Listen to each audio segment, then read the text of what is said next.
Hello, this is Matt on the Moon Lambo channel, and it's time to talk a little bit about price. And my gosh, there are just seemingly endless positive headlines relating to the crypto asset class, including this one. Ripple, XRP, and blockchain adoption will explode in the next few months. And there's a few articles I'm going to cover with you, but we're talking about, certainly adoption of the crypto asset class, but also Bitcoin possibly going to $20,000 within the next few months. You've got, where's another? Here we go. Look at this one, man. I know this isn't an Ethereum channel, and I barely ever talk about Ethereum because I just don't want to. It's my channel. I do what I want, damn it. But check this out. I gotta admit, this would really be something. Bitcoin and Ethereum bull run. Analyst predicts ETH price at $2,000. And so, look, although this is an XRP-centric channel, I want the crypto asset class as a whole to do well. And so I'm rooting for the other coins, even though I think all 7,000 plus of them, almost all of them anyway, are worthless and probably should go to zero. But there are going to be some winners here, obviously, right? And so the all-time high for ETH, I think it was somewhere around $1,500. So do you really think it's the case that we're going to see all-time highs from Bitcoin, we're going to see all-time highs from Ethereum, but not XRP? Well, look, I want to be clear. I don't have a financial background. I am not offering financial advice. So don't buy or sell anything because of anything that I say or write. I'm just going to share my everyday Joe Schmo opinion because it's fun to talk about this. So that's all that's going on here. It's fun to make YouTube videos too. So smashing together a couple interests there. But I maintain my position, my unprofessional opinion, that it would be ridiculous for XRP to never reach its previous all-time high ever again. If that never, can you imagine a world where that never happens and then it never enters price discovery ever again? Especially if Bitcoin and ETH keep going this direction. Man, I don't see it, man. But before we go any further, if you would please, ever so delicately tap the like button, I would definitely appreciate the support. And also, if you are a fan of Ripple and XRP, you done came to the right spot, son. Go ahead and subscribe to the Moon Lambo channel to join the echo chamber. As I record this, XRP is at 24.1 cents. Bitcoin's at $11,385. You got the market cap for the asset class, $354 billion. And you got the Bitcoin dominance, Bitcoin. I like Bitcom. Who's it that said that? There was somebody in politics that somewhat famously now called Bitcoin Bitcom. God, I want to give you some of that Bitcom. Anyway, the dominance is at 59.56%.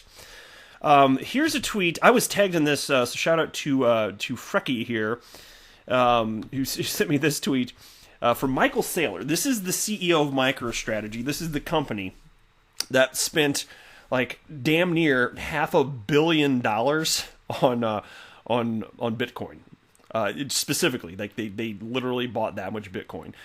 And so here's what he wrote, and I found this interesting, because this is the direction that things are going to keep going. I think there are going to be a lot. This is a publicly traded company, mind you. I think there are going to be a lot more publicly traded companies going down this path, and I think ultimately some will purchase other cryptocurrencies, not just Bitcoin, perhaps XRP.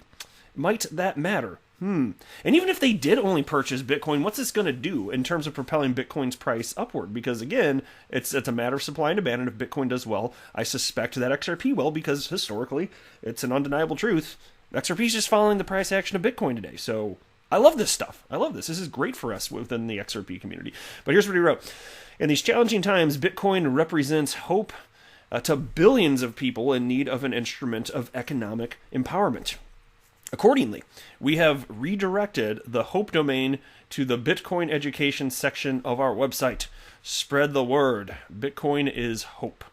And so what Frecky wrote about this was Satoshi hired Mike as the chief marketing officer. Yeah, that sounds about right. He is just like singing the praises endlessly about Bitcoin. And frankly, I love, like, look, I'm not a maximalist. I would love for Bitcoin to continue to be adopted. Hopefully it will be.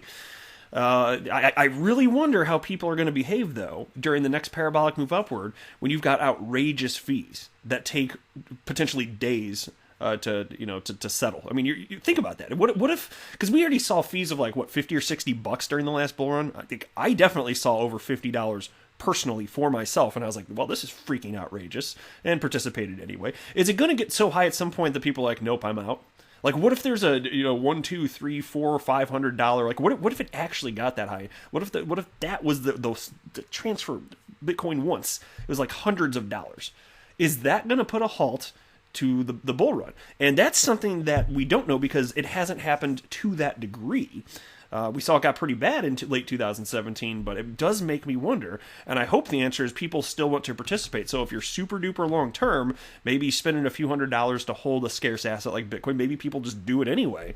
But technically, that remains to be proven. We shall see. So I hope so, because again, I'd rather see long-term adoption of Bitcoin. I would prefer that. I want the whole space to grow. But we'll see. It's something of an unknown. Oh, and shout out to Poochie for sending me this headline. I like this. XRP and blockchain adoption will explode in the next few months. But let's talk about utility here a little bit, because this is interesting. This comes from ambcrypto.com, making a case for Bitcoin survival in the greater market. Bitcoin has stayed above $10,000 for a record period of time. Its price sustained above the 20 MA, and it has seen increased volume and institutional adoption. Well, that's unquestionably true. I mean, hell, I just cited MicroStrategy, which is probably, for 2020, to this point anyway, the most famous example at this point. I mean, that's a big deal. I think other publicly traded companies will follow suit. We shall see. But anyway, this was all amidst the FUD experienced by the markets in the past few months, with the drama around major crypto exchanges like KuCoin, BitMEX, and OKX, which surprisingly had little to no impact on the price of Bitcoin. With volatility at one of the lowest reported levels and all the positive on-chain fundamentals, the next question is, could mainstream retail be next for Bitcoin? Skeptical. I mean, if you're talking about outside of speculation, skeptical. Anyway, according to data from CoinAtMRadar, Bitcoin ATM installations reached a record high of 11,107 as of October 17th, an increase of 75% since the beginning of the year. And admittedly, that's impressive. But of these, over 8,000 ATMs are located in the USA alone, dominating the share of Bitcoin ATMs worldwide. Europe accounted for 11.3% of the market share, and Asia accounted for only 1.3%. However, the concept of physical Bitcoin is an oxymoron in itself, and evidence suggests that most people would prefer to keep their virtual currency virtual. And so what are they ultimately getting at here when you're talking about utility? They're talking about crypto cards. Take a look at this. According to Raul Milhado, CEO of crypto card company Elitium, I might be saying that right, but here's a quote: "Without crypto cards, crypto will not survive the greater market."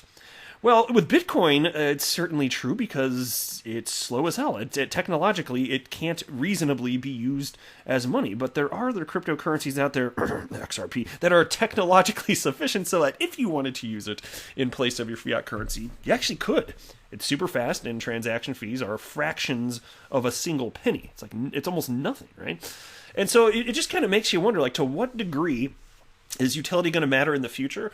I'm betting heavily. And so maybe it'll be the case, like I say, with some amount of regularity, that Bitcoin will be around purely because it's the first and it's like a quote-unquote standard. And so purely by function of Bitcoin being the first cryptocurrency, it has staying power. That could be the case. I admit that. But for other cryptocurrencies, you got to do something if you're going to have staying power. And that's why I couldn't be more optimistic for the long-term viability of XRP. And it's a scarce asset for all of us in the XRP community holding XRP. That's tremendous. There's almost no money in XRP. Like, seriously, you're talking about a market cap of, what is it, 11 billion as I record this? Here, let's take a look.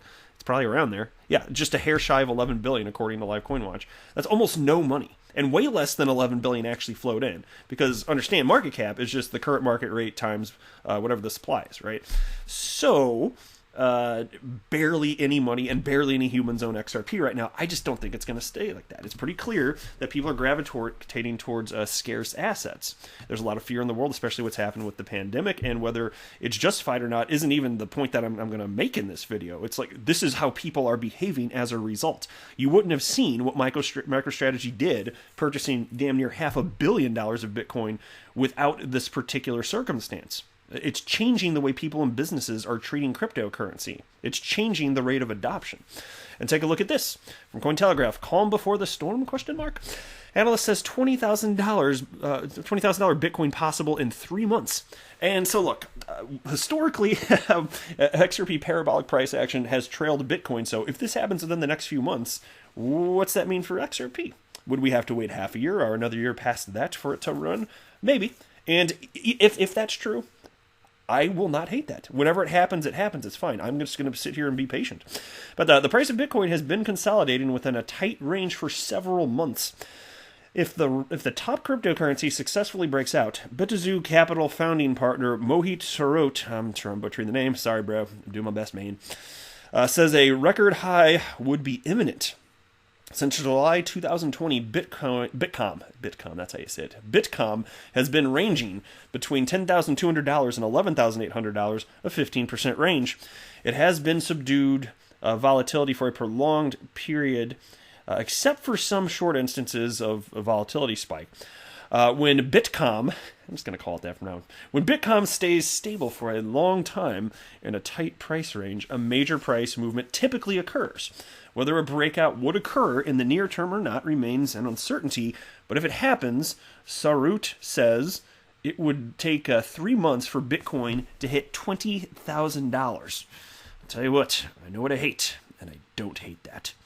That would be something, man. Like I say, I really would prefer for Bitcoin to just perpetually do well. I don't want to see Bitcoin tanker go away. That wouldn't be good for the asset class, so cool. I just want a bigger pie for everybody, and then XRP will be whatever percentage it is. And even if XRP never takes the number one spot in terms of market cap, fine, whatever, as long as it's getting used. But that's something I personally am not ruling out, because at some point, utility has to matter more. And, right, it's got to. So, I mean, again, if people are really going to value Bitcoin purely because it's the first, maybe it's always going to be number one in market cap. But I'm not convinced necessarily that will be the case, but it could. We'll see. I don't really want to run through this article, but it was definitely worth mentioning. I would love this. Look, Bitcoin and Ethereum bull run. Analyst predicts ETH price at $2,000. I'm telling you, man, like the all-time highs we saw for so many of these coins 3 years ago, they're not going to be the all-time highs forever. I firmly believe that, and if I'm wrong, I'm wrong. Fine. I'm putting my money where my mouth is. I've got skin in the game, and it's not like I'm not some sort of chart wizard. I'm definitely not just your everyday Joe Schmo guy, like I keep saying. But do you really think we're never going to see all-time highs for Bitcoin, Ethereum, and XRP ever again? Ever? Like, that's it? The best is done? I don't think so. But here you go. I'll just read the bullet points here. Then we'll wrap up. But Bitcoin and Ethereum fundamentals with an upward trend indicate an imminent price increase. Bitcoin's mining rewards stand at $20 billion, while the network records strong health. Bitcoin Jack analysts predict an Ethereum price of $2,000 for Q4 2020 or early 2021. Guys, I've never seen so many bullish headlines like this in such a short period of time. Like during the bear market specifically. Because I've been here almost 3 years, the vast majority has been the bear market. People have not been talking like this by and large. I mean, you can always get it, you can always find something here and there, but my gosh, it's just an endless onslaught of, hey, this really is going to be the tipping point, effectively coming up here, whether it's weeks or months away, whatever it is. It seems that chart analysts in general share that sentiment. Kind of exciting. We'll see if it actually comes to pass in that time frame. I don't pretend to know. But I've never seen this many analysts this bullish just in general for the crypto asset class. So as an XRP holder, I like that. That's it for this one. I am not a financial advisor. Do not buy or sell anything because of anything that I say or write. That would be a very, very, very bad idea. Until next time, to the moon, Lambo.